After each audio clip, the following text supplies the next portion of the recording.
Ya kalau kolimator itu yang sering saya temui itu lampu kolimatornya putus. Nah yang sering putus itu ya itu bohlam yang halogen. Karena halogen itu dia itu sebenarnya looks-nya bagus, cuman sering putus karena dia sensitif di tegangan. Jadi ketika dia itu 12 volt itu kan plus minus 10% ya tentunya. Nah ketika dia lebih dari 10% pasti dia bakalan putus pasti itu. Nah apa saja yang buat dia putus? Nah itu pertama itu tegangannya, pasti tegangannya. Kadang dia itu 12 volt, yang dibutuhkan 12 volt, tapi yang diberikan oleh si alat atau generator tadi itu 17 volt. Nah itu pasti putus.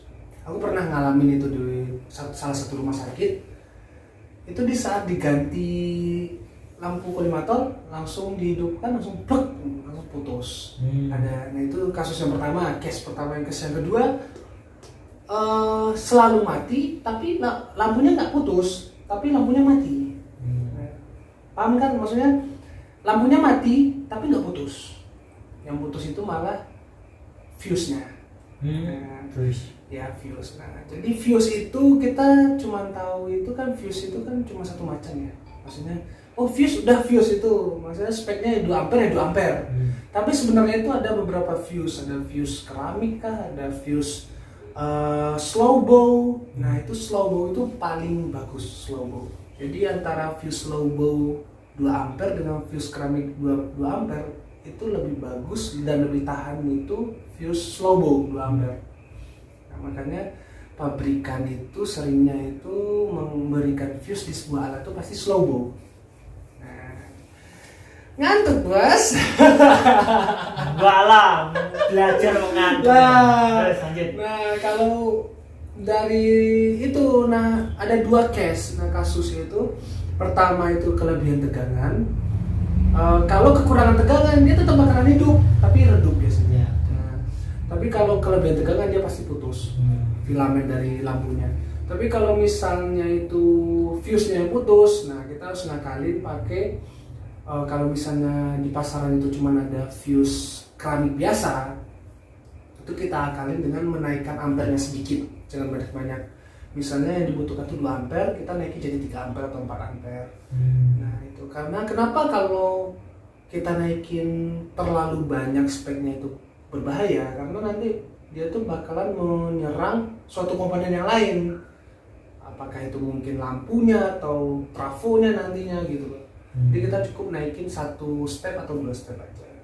Fuse itu ini ya guys, membatasi suatu arus yang masuk ke suatu alat.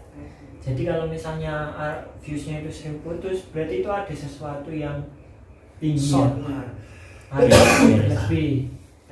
Nah, yaitu salah satunya tadi menaikkan sedikit atau mengecek sebelum fuse-nya itu ada kendala. Betul. Oke? Betul. Masih mantap. Ada juga seperti ini. Ada juga seperti ini, case seperti ini. Jadi misalnya dari pabrikan kan fuse slow bow ya. Slow bow 2 ampere. Yang melewati itu tetap di bawah 2 ampere tapi mepet. Nah, mungkin 1 komaan. Nah, ketika kita ngasih fuse keramik biasa dia nggak bakal tahan. Jadi cuman mungkin bertahan 30 menit langsung putus, 30 menit putus lagi gitu. Kalau pakai fuse keramik biasa Putusnya nyambung jadinya. Putus atau baper banget sih. Nah, kalau slow bow dia itu berbeda ya, jadi tingkat ketahanannya itu berbeda. Jadi ketika mepet pun ke 2 ampere pasti dia bakalan bisa tahan gitu. Nah, itu bedanya fuse luar sama fuse dalam negeri gitu. Itu beda. Kalau misalnya nih ada case lampu bohlam itu atau lampu kolimator itu sering putus karena kenaikan tegangan, biasanya di alat itu ada adjustmentnya. Jadi kita tinggal ngejas aja, misalnya itu kita urutin ke lampu kolimator itu 17 volt, harusnya kan 12 volt, kita urutin ke belakang ada power supply ngeluarin berapa, misalnya harusnya itu, nah power supply X-ray itu bukan plus minus 12 loh ya, tapi dia biasanya ngeluarin 100 volt AC. Nah, dari keluaran si power supply ini biasanya itu 100 volt, Nah itu kalau misalnya dari kolimator itu mengeluarkan melebihi dari 12 volt, berarti otomatis dari power supply pasti berlebih. Bisa jadi dia 110 atau 120, 130 mungkin. Nah itu kita urutin lagi ke belakang, dari power supply itu dia dapatnya dari mana gitu. Nah nanti ujung-ujungnya pasti inputan PLN yang bermasalah. Kan inputan PLN kan biasanya naik turun ya, apalagi yang satu pas ya. Kalau itu bahkan pakai stabilizer ya kayak gitu ya?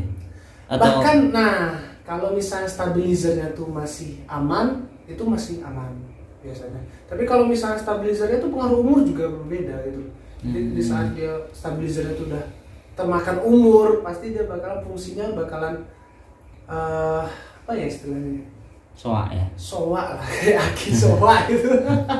Takmu soak tuh. Nah di aki itu sebenarnya ada adjustmentnya. Ada. Bos ada. Nah jadi di saat inputan PLN itu 220, kita ngarahin inputan trafo itu ke 220. Tapi di saat inputan PLN itu 240 volt, kita arahin inputan trafo ke 240. Ada itu slot-slotnya terminalnya. Jadi kita tinggal mindahin aja gitu sesuai tegangan input. Kayak tuas atau gimana tuh? Enggak, kayak terminal selektor baut itu loh. Oh ya. Nah, jadi kita tinggal lepas yang 220, misalnya inputan PLN 240 nih. Dan itu nggak ada stabilizer biasanya. Nah, itu kita cabut yang 220 tadi, kita arahin yang si trafo tadi ya, kita arahin ke 240 gitu. Itu jarang didapetin karena itu analisa seorang teknisi biasanya. Nah, sebenarnya Ilmu Titan. ilmu. Nah, itu. Ya, kalau ngakalin fuse tadi yaitu kita harus cek apa komponen yang short ya. Iya. Atau kita harus ngakalin fuse-nya dinaikin 1 step atau 2 step. Gitu. Ya, itu aja sih kalau misalnya di X-ray kebanyakan itu. Kalau outputnya itu jarang malah. Outputnya ada beberapa, misalnya tuh di saat kita setting 120 kV, yang keluar ke pasien itu nggak nyampe 120. Itu ada case seperti itu, ada kasus seperti itu ada, cuman jarang sekali. Nah berbeda cara penanggulangannya. Kalau pesawat jadul atau alat jadul itu biasanya tuh pakai trafo donat. Nah itu kita atur di trafo donat itu. Jasnya di sini. Jasnya di sana. Tapi kita butuh namanya alat piranha. Piranha. Nah alat pengukur dosis output alat X-ray. Nah kita harus membandingkan itu. Nah kalau alat-alat zaman sekarang caranya kalibrasi internal. Jadi ada kalibrasi alat internalnya. Jadi kalau misalnya suatu outputnya itu sudah tidak sesuai, pasti kita bisa kalibrasi. Nanti bakalan ketemu. Jadi semakin canggih ya. Semakin canggih sekarang. Dia bisa mengkalibrasi internal ya. Iya. Makanya self test check lah ya. Betul. Introspeksi diri. Ya sebenarnya kalau disebut kalibrasi dia tidak memberikan label. Iya. Cuman dibilang adjustment, ya bisa jadi gitu. Iya. Tapi kalau kita menyebutnya itu kalibrasi karena kita mengubah nilai yang melenceng jadi yang tidak melenceng. Ya bisa disebut adjustment atau adjustment lah ya. Kalau kalibrasi itu kan membandingkan. Membandingkan. Tapi ada alat ukurnya. Betul. Nah kalau kayak gitu ya berarti adjustment. Betul. Adjustment dan adjustmentnya itu kan dari alatnya sendiri. Iya betul. Alatnya terbacanya segini berarti kita harus mengarah ke sana untuk mengadjustnya. Oke. So pinter. Memang pintar banget. Oke. Berarti itu ada beberapa. Yang pertama tadi tube-nya ya. Tube-nya itu istilahnya kayak otaknya. Kalau itu udah nggak berfungsi, entah filamennya putus, rodanya udah soak dan lain-lain, olinya tadi bocor atau rembes, udah nggak bisa lagi. Ya nggak bisa digunakan kalau filamennya itu putus ya Mas. Ya. Kecuali kalau misalnya ada mungkin kan X-ray tube nanti dibungkus sama itu ya namanya body apa untuk mengelilingi olinya. Covernya. Nah kalau olinya itu lembes di situ kan masih bisa diperbaiki lah. Masih bisa tapi ya nggak sebagus Pas sebelumnya. jadinya. Tuh tube. Kedua, lampu kolimator.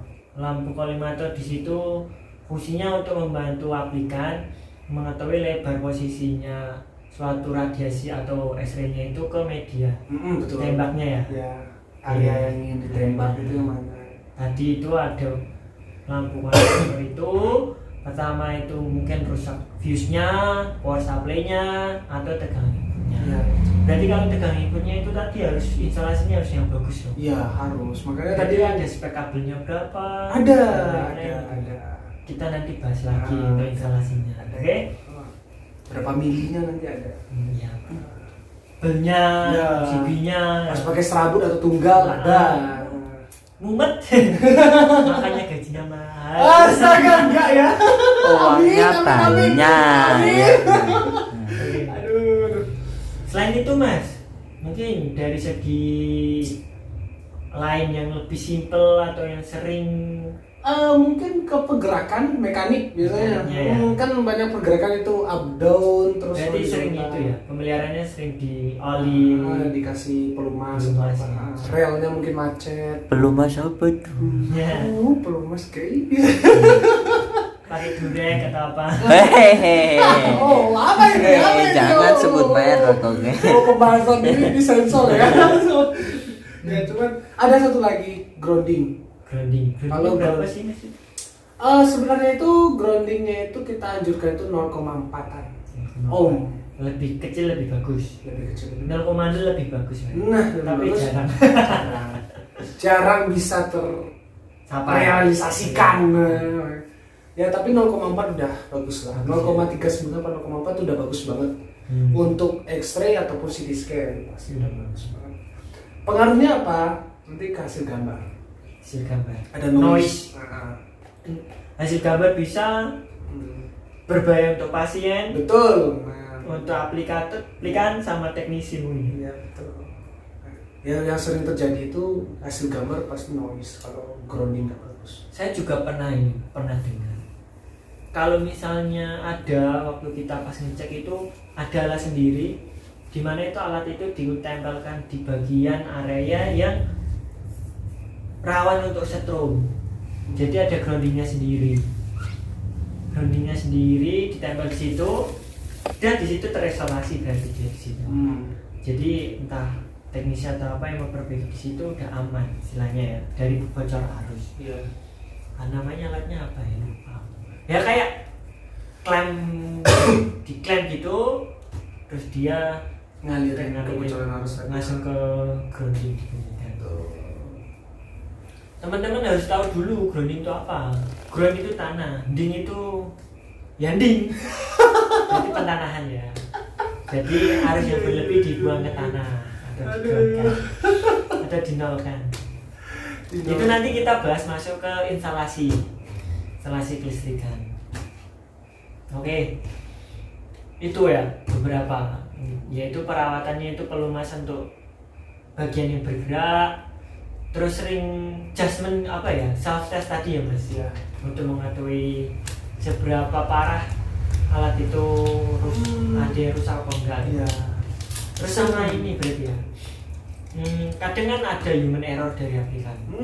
Cara penanggulangannya dari teknisi untuk kan kalau human error dari aplikan itu kan juga bisa mempengaruhi kondisi alat itu sendiri, awet enggaknya. Kalau misalnya salah pengoperasiannya atau apa, itu kan juga berpengaruh pada alatnya. Nah, untuk teknisi sendiri untuk meminimalisir kesalahan itu untuk aplikan itu apa Mas? Biasanya? Ya kalau sebenarnya sih meminimalisir itu kayaknya nggak ada ya. Menurut aku loh ya, Iya. kayaknya nggak ada karena itu tergantung orangnya juga. Kadang kita udah mengajarkan secara detail, tapi Berarti sebelum alat itu dilepas ke aplikan dari pihak teknisi itu ada ini, trainingnya, training. trainingnya, cara pemakaiannya, cara pengoperasiannya, pengoperasiannya. penggunaannya. Kalau misalnya salah pencet apa yang terjadi, kita bakal ngajarkan semuanya. Jadi di sana sudah kita rinci secara detail. Nah, kalaupun itu memang terjadi, pasti ada error di alat. Nah, alat-alat terbaru sekarang ada errornya, ada kode errornya, error 1, error 2, error 3, error 4. Nah, pasti ada itu. Mempermudah ya. Mempermudah. Nanti ada servis manualnya juga. Oh, error 4 apa sih artinya? Oh, ini. Nah, berarti kita telusuri, oh ternyata human error. Human error ya, human error itu ya inilah manusiawi, entah itu dari entah itu dari efek capean, terus tidak fokus karena habis putus cinta, Atau nggak dapat jatah nggak mungkin. dapat jatah, terus juga push dari atasan atau lagi ada masalah, ya maklum lah. Tapi ya Manusia. jangan keseringan. Kalau Manusia. keseringan namanya itu ya. Oplah. Rugi bandar. Oke, sangat menarik sekali pembahasan pada hari ini. Mudah-mudahan sangat bermanfaat buat teman-teman yang membutuhkan, yang tidak membutuhkan buat hiburan. Oke, gitu aja Mas, kita Ya. bahas lain kali yang tentang Next time. instalasi. Ini sangat sibuk sekali nih teman. Waduh. Jam terbang tinggi. Keliling-keliling kota, keliling Jalan-jalan dunia. guys sambil cari duit ya. Cari ilmu, cari duit, bukan cari duit doang, tapi cari ilmu juga. Betul, yang penting ilmunya. Ilmu. Ilmu itu jangan pelit-pelit. Nah. Sharing gini. Baik, sebenarnya. Selamat jumpa. Kita bertemu lagi. Terima kasih. Assalamualaikum warahmatullahi wabarakatuh.